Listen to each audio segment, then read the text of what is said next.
नमस्कार, मैं लीला रौथान आज आपके सामने एक नए पाठ के साथ उपस्थित हूँ। आज हम हिंदी की सहायक पुस्तक संस्कृत विनोदनी का दूसरा पाठ पहेलिका पढ़ेंगे। पहेलिका का हिंदी अर्थ होता है पहेलियाँ। बच्चों, पहेलिका का जो पहेलिका वस्तुतः किसी वस्तु, प्राणी या पदार्थ के लक्षणों अथवा गुणों पर आधारित प्रश्न होते हैं और प्राचीन काल से लेकर वर्तमान तक पहेलियां लोकमानस में अत्यंत प्रचलित रही है, क्योंकि इनके द्वारा जहां लोगों का स्वस्थ मनोरंजन होता है, वहीं ये किसी व्यक्ति के ज्ञान अथवा बुद्धि के परीक्षण का श्रेष्ठ माध्यम भी है। व्यक्ति का ज्ञान वर्धन करना इनकी अन्य महती विशेषता है। प्रहेलिका में प्रायः ऐसे शब्द अथवा प्रश्न समाहित किए जाते हैं जिससे सामने वाले की बुद्धि भ्रमित हो जाए। बुद्धि का यही भ्रम प्रहेलिका का महत्वपूर्ण तत्व है, क्योंकि इसी के द्वारा ही तो बुद्धि की परीक्षा होती है। प्रहेलिका में प्रयुक्त शब्दों के अर्थ क्योंकि अत्यधिक गूढ़ अथवा कूट संकेतित होते हैं, इसलिए प्रहेलिका का एक अर्थ गूढ़ार्थ अथवा कूटार्थ प्रश्न भी है। प्रहेलिकाओं में प्रायः शब्दों में प्रयुक्त अक्षरों में कभी किसी अक्षर को कर, कभी किसी अक्षर को बदलकर और कभी अतिरिक्त अक्षर बढ़ाकर, कभी उनके क्रम बदलकर आदि विधियों से प्रश्न रचना की जाती है। अनेक प्रहेलिकाओं में तो उनके उत्तर उन्हीं में छिपे होते हैं। प्रस्तुत पाठ में संस्कृत की 4 प्रहेलिकाओं को सम्मिलित किया गया है, जिससे छात्रों का स्वस्थ मनोरंजन और ज्ञानवर्धन हो सके। तो बच्चों, इसकी जो पहली प्रहेलिका है उसका भावार्थ समझ लीजिए। अपदो दूरगामी च साक्षरो न च पंडिता अमुखा स्फुटवक्ता च यो जानाति स पंडिता। अपदो, अ धन पदो, अ माने नहीं, पद माने पैर, यानी कि उसके पैर नहीं है लेकिन दूरगामी है, यानी कि दूर तक जाने वाली है। च साक्षरो, और साथ में क्या है, साक्षर भी है। न चा पंडिता, लेकिन पंडित नहीं है, क्योंकि पंडित माने जिसको अक्षरों का ज्ञान हो, जिसको पढ़ना लिखना आता हो, है ना। तो अमुखा, यानी कि उसका क्या नहीं है, बिना मुख के बोलता है, वो अमुख है, यानी कि मुख नहीं है, लेकिन फिर भी स्फुट वक्ता है, यानी कि जो वो अच्छी तरह से बोलता है। चयो जानती, और जो इसे जानता है, सा पंडिता, वह पंडित है। अब इसका जो, ये तो मैंने आपको शब्दार्थ बताए। अब इसके जो भाव है वो है कि पदेन हीना अस्ति, यानी कि पैरों से हीन है, यानी कि उसके पैर नहीं है किंतु बहुत दूर तक जाता है। साक्षर है, यानी कि पढ़ना लिखना जानता है लेकिन पंडित नहीं है। मुख नहीं है किंतु फिर भी स्पष्ट बोलता है। इस विषय में जो जानता है वो पंडित कहलाता है। तो सीधी सी बात है कि जो इसका अनुवाद है कि जिसके पैर नहीं है और दूर तक जाने वाला है, अक्षरों से युक्त है और मुंह नहीं है, मुख नहीं है, बोलने वाला नहीं, किंतु स्पष्ट बोलता है, उसके विषय में जो जानता है वो विद्वान व्यक्ति है। अब बताइए बच्चों, इसका जो उत्तर होगा वो क्या है। तो मैं ही इसका अर्थ बताती। इस पहेली का उत्तर पत्र है, क्योंकि पत्र बिना पैर के दूर तक जाता है, अक्षरों से युक्त होता है किंतु विद्वान नहीं है, उसका मुख नहीं होता फिर भी वो उसमें लिखी बातें स्पष्ट बोलता है। तो इसलिए इस पहली प्रहेलिका का जो उत्तर होगा वो होगा पत्र। चलिए अब दूसरी प्रहेलिका की तरफ बढ़ते हैं। एक चक्षुन काको अयम विलमिच्छन पन्नगः क्षीयते वर्धते चैव न समुद्रो न चंद्रमा। अब दूसरी वाली जो पहेली है उसका है कि अस्य एकम नेत्रम अस्ति, इसका मतलब एक चक्षु, ना चक्षु माने आंख, एक आंख है। काको अयम, लेकिन काको अयम माने कौवा नहीं है, काक माने कौवा, लेकिन कौवा नहीं है। बिलम इच्छन, बिलम इच्छति, मतलब बिल में घुसने की इच्छा रखता है किंतु सांप नहीं है ना, पन्नगा है ना, नग नहीं है यानी कि सांप नहीं है। क्षीयते वर्धते, अर्थात इसको ये क्षय को प्राप्त होता है यानी कि नाश भी होता है लेकिन फिर से वृद्धि को भी प्राप्त होता है, बढ़ता है। एक तरफ से घटता है तो एक तरफ से बढ़ता है। किंतु समुद्र भी नहीं है और चंद्रमा भी नहीं है। तो बताइए कि इसका अर्थ क्या होगा। तो बच्चों इसका जो उत्तर होगा, पहले मैं पूरी प्रहेलिका का एक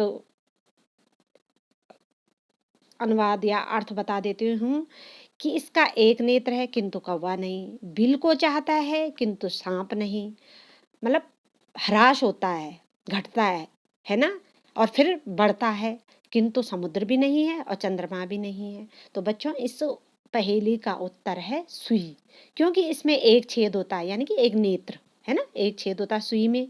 सिलाई करते समय वस्त्र में प्रवेश करती है ना, अतः वस्त्र में अंदर प्रवेश करते समय जो है, जो ऊपर का हिस्सा होता है वो धीरे धीरे कम होता रहता है, और फिर वस्त्र के दूसरी तरफ से जब बाहर आता है तो उस समय वो सुई जो है बढ़ने लग जाती है, तो क्षय भी होता है और वृद्धि भी होती है। तो इस प्रकार से इस प्रहेलिका का अर्थ जो है वो होगा सुई। तीसरी प्रहेलिका है, वृक्षाग्रवासी न च पक्षिराज, स्त्री नेत्रधारी न चा शूलपाणिः, त्वंग वस्त्रधारी न चा सिद्ध योगी, जलम चा बिभ्रन घटो न मेघः। अब बच्चों इसका जो अन्वय है कि वृक्षस्य अग्रभागे निवसति, यानी कि वृक्ष के अगले भाग में निवास करता है। वृक्ष अग्रवासी मतलब वृक्ष के अगले भाग में निवास करता है। नचा पक्षीराज, लेकिन क्या नहीं है पक्षीराज, यानी कि पक्षियों का राजा कौन होता है, गरुड़, गरुड़ नहीं है। त्रिनेत्रधारी नचा शूलपाणि, अब त्रिनेत्रधारी है यानी कि उसकी 3 आंखें हैं, लेकिन वो शूलपाणि नहीं है। शूलपाणि का मतलब होता है शिव, शिव की 3 आंखें होती है ना, तो शूलपाणि यानी कि शिव, तो शिव नहीं है, 3 आंखें हैं लेकिन शिव नहीं है। अब जो है त्वंचः वस्त्र धरती, त्वंच माने जटाओं के वस्त्र धारण करता है किंतु सिद्ध योगी नहीं, यानी कि कोई साधु संत नहीं। अंतः जलम धारयति, अपने अंदर जल को धारण करता है किंतु घड़ा भी नहीं है और बादल भी नहीं है। तो इस पहेली का सर्वप्रथम मैं हिंदी अनुवाद बता दूं कि वृक्ष के अग्रभाग पर अर्थात चोटी पर रहने वाला है और पक्षियों का राजा नहीं है, तीनों नेत्रों को धारण करने वाला है और त्रिशूल को हाथ में धारण करने वाला शिव नहीं है, छाल के वस्त्र धारण करने वाला है और सिद्ध योगी नहीं है, तथा जल को धारण करता हुआ न घड़ा है न बादल है। तो बच्चों इसका जो अर्थ होगा वो है नारियल, अर्थात वृक्ष के अग्रभाग में वो निवास करता है किंतु पक्षियों का राजा गरुड़ नहीं है, उसके 3 नेत्र है किंतु त्रिनेत्रधारी शिव नहीं है, छाल के वस्त्र पहनता है किंतु सिद्ध योगी नहीं है। नारियल होता है ना, उसके बाहर से जटाओं से घिरा हुआ होता है वो, तो वो कोई सिद्ध योगी नहीं।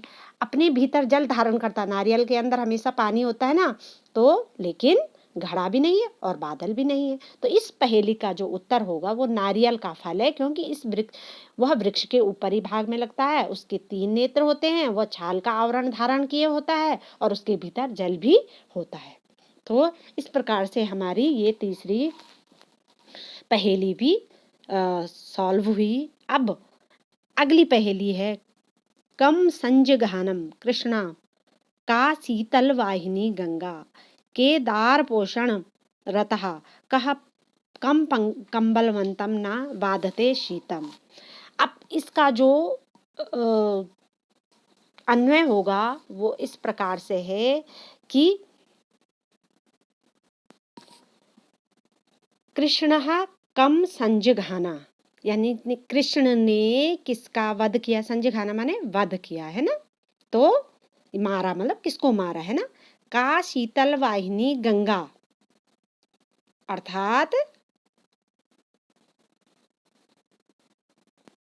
कौन शीतल वाहिनी गंगा वाली है। केदार पोषण रतहा, तो कौन जो है अ, अ,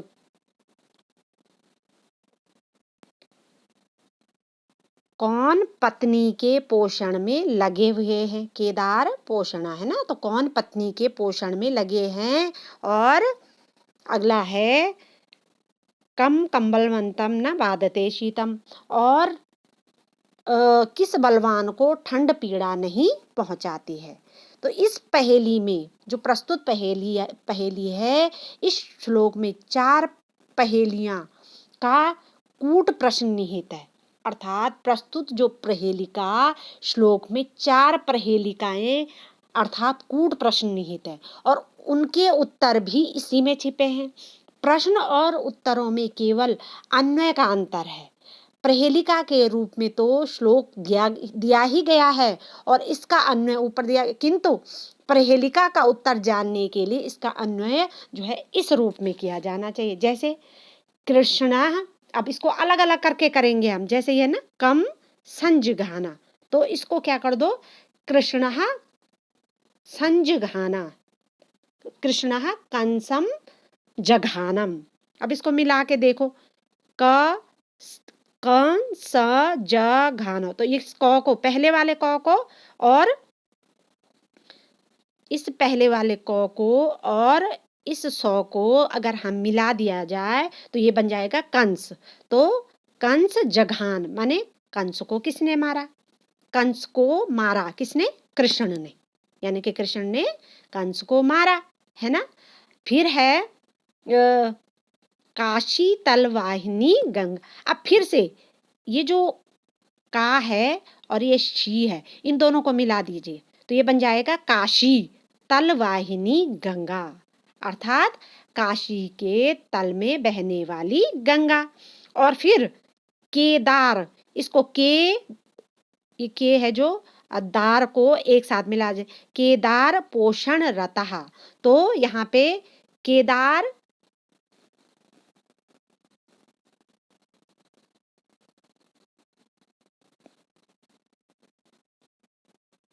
केदार पोषण रता माने कौन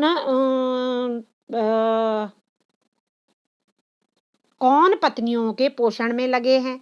और अगला है कम बलवंतः बाधते न बाधते शीतक। अब इसको कम, ये जो कम है और इसको बलवंता, इसको एक साथ मिला तो कंबलवंतम, तो कंबल होता है ना, जो जिसके पास कंबल होता है उसको न बाधते शीतम, यानी कि उसको ठंड नहीं लगती। शीतम माने ठंड, बाधते माने बाधा पहुंचाती है, यानी कि जिसके पास कंबल होता है उसको जो है ठंड बाधा नहीं पहुंचाती है। तो इस प्रकार से इस प्रहेलिका में जो है, प्रहेलिका के अंदर ही उनके उत्तर छुपे हुए हैं।